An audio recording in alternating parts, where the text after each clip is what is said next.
বন্ধুরা, আজকে তোমাদের সঙ্গে শেয়ার করব চুনো মাছের ভর্তা। প্রথমেই কড়াইতে কিছুটা সর্ষের তেল দিয়ে তেল খুব ভালোভাবে গরম হলে একে একে চুনো মাছগুলো দিয়ে চুনো মাছগুলো লবণ, হলুদ গুঁড়ো, লঙ্কার গুঁড়ো দিয়ে বেশ কড়া করে ভেজে নেব। এই চুনো মাছের ভর্তা খেতে কিন্তু ভীষণ ভালো লাগে, বিশেষ করে গরম ভাতের সাথে।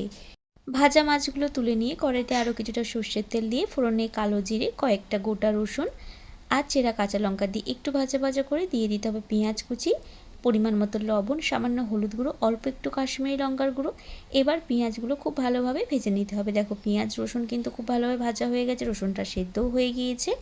এখন দুটো সেদ্ধ আলু স্ম্যাশ করে দিয়ে দিতে হবে পরিমাণ মতো লবণ। এবার মশলার সঙ্গে আলু খুব ভালোভাবে মিশিয়ে নিয়ে দিয়ে দিতে হবে ভেজে রাখা চুনো মাছ।